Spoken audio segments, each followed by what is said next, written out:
Shivam train की general bogie में birth seat पर सोया हुआ था। गाड़ी रुककर वापस चली तो अचानक उसकी नज़र अपनी तलाकशुदा पत्नी सविता पर पड़ी। पता नहीं कब वो उसके सामने वाली सीट पर आकर बैठ गई थी। 6 साल बाद वो उसे देख रहा था। वो बहुत कमजोर हो गई थी। उसने पुरानी सस्ती सी साड़ी पहन रखी थी, ना माथे पर बिंदी और ना गले में मंगलसूत्र था। तो क्या उसने अभी तक दूसरा विवाह नहीं किया था? क्या अभी तक वो मेरी तरह अकेली ही थी? शिवम ऐसा सोच ही रहा था कि तभी सविता की नज़र उस पर पड़ी। नजरें मिली तो शिवम दूसरी तरफ देखने लगा। फिर पता नहीं शिवम के दिमाग में क्या आया कि वह सीट से नीचे उतर आया और सविता के पास बैठे लड़के से कहा कि वो ऊपर वाली सीट पर चला जाए। लड़का मान गया। तब शिवम सविता के पास बैठ गया। बैठते ही शिवम बोला, सविता कैसी हो? सविता ने नज़र न मिलाते हुए खिड़की की तरफ देखते हुए बोली कि मैं ठीक हूँ और आप? शिवम बोला, मैं भी ठीक हूँ और बनारस जा रहा हूँ। त्योहार होने के कारण रिजर्वेशन सीट नहीं मिली, इस कारण जनरल बोगी में आना पड़ा। तुम कहाँ जा रही हो? वह बोली, मैं भी बनारस ही जा रही हूँ। आजकल माँ वहीं बड़े भैया के पास ही है, बीमार है इसलिए मिलने जा रही हूँ। काफी देर दोनों चुप रहे। फिर शिवम बोला, एक बात पूछूं? सविता ने आंखों से ही पूछा, क्या? शिवम संकोच करते हुए पूछा, अभी तक शादी क्यों नहीं की? वह कुछ नहीं बोली। मगर जब शिवम ने दोबारा नहीं पूछा तो सविता ने पूछा, आपने की है शादी? शिवम ने भी बिना बोले ना में गर्दन हिला दी। फिर काफी देर तक दोनों चुप रहे, मानो एक दूसरे को परख रहे थे।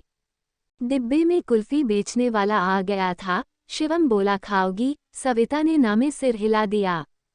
शिवम ने रिक्वेस्ट करते हुए फिर पूछा, खा लो यार, तुम्हारे साथ में भी खा लूंगा।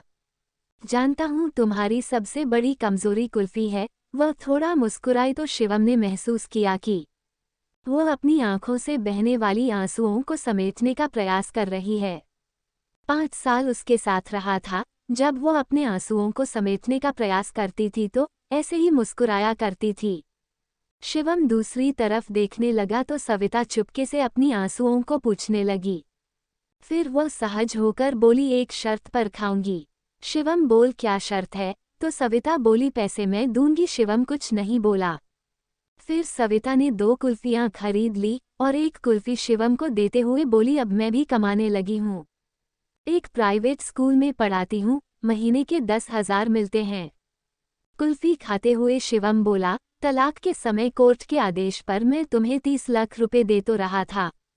अगर ले लेती तो अपना स्कूल खोल देती, जबकि तुम बहुत स्वाभिमानी हो। इस जमाने में पैसे के बिना कुछ नहीं होता।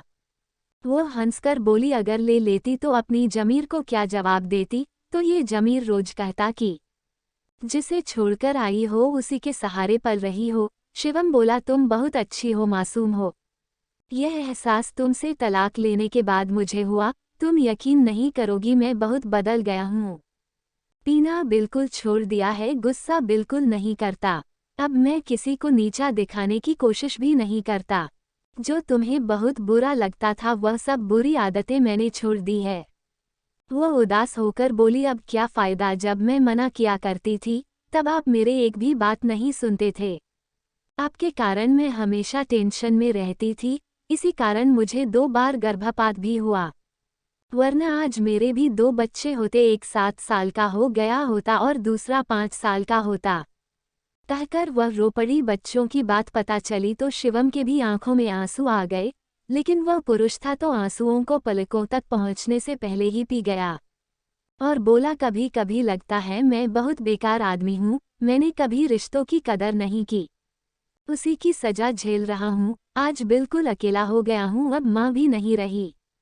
माँ के न होने पर सविता को बड़ा दुख हुआ और बोली, माँ को तो भली चंगी छोड़कर आई थी, उनको क्या हो गया था? इस पर शिवम भावुकतावश अपने आंसुओं को नहीं रोक पाया और बोला, वह तुम्हें हर दिन याद करती थी, बोलती थी बहू को वापस घर ले आओ।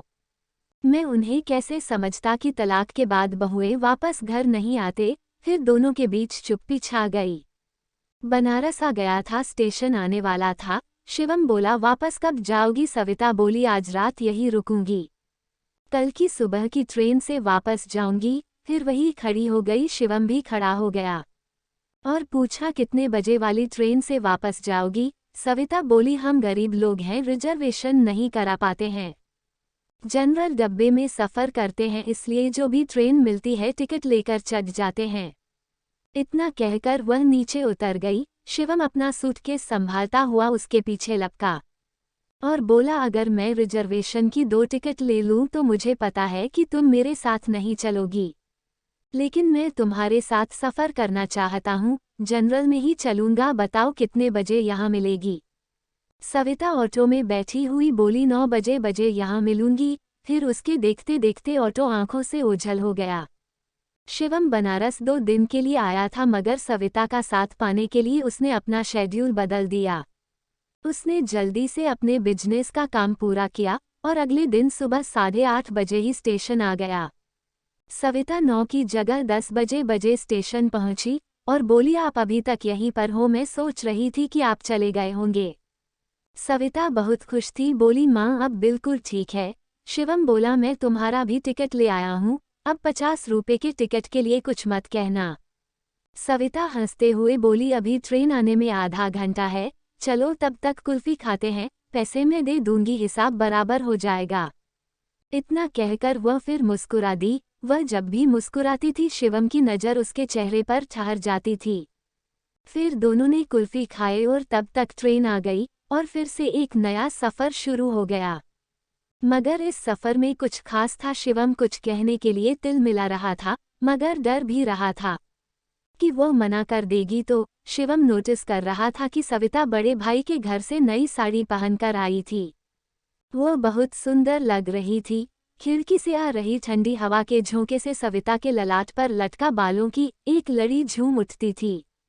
उसे ऐसे देखकर शिवम के दिल में एहसास सा उठता है कि ये औरत कभी उसकी जिंदगी थी, मगर मैं इसे संभाल कर नहीं रख पाया। शिवम की मन स्थिति से अनजान सविता बोली क्या हुआ, आप गुमसुम से क्यों हो, दोस्त बनकर ही सही कुछ बात तो कर लो। शिवम बोला मुझे दोस्ती नहीं चाहिए। सविता को झटका सा लगा, बोली फिर क्यों मेरे साथ सफ़र करने के लिए उतावले थे आप। शिवम बोला मुझे तू चाहिए हमेशा के लिए, जन्मों जन्मों के लिए, मेरे साथ हंसने के लिए, मेरे साथ रोने के लिए। वह इतनी जल्दी में ये सारी बातें बोला कि सविता बस उसके मुंह की ओर देखते रह गई। वह आगे बोला मैं गलत था, तुम्हारी कदर नहीं कर पाया, मगर तुम्हारे जाने के बाद मुझे मेरी गलतियों का एहसास हो गया है, मुझे माफ़ कर दो। कहकर वह रो पड़ा। सविता चुप हो गई, बस उसके चेहरे की तरफ देखे जा रही थी।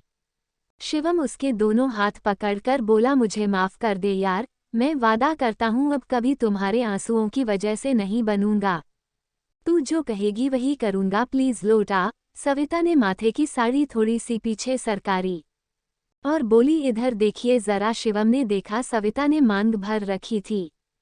वह बोली मैं जानती थी आप यही सब करोगे, मैं कल ही सोच लिया था कि अब अकेले चलने के दिन खत्म हो गए हैं, मेरा हमसफ़र लौट आया है, अब आगे का सफ़र उसी के साथ तय करना है, थक गई हूँ मैं अकेले चलते चलते, कहते हुए वह अजीब सी मुद्रा में मुस्कुराने लगी।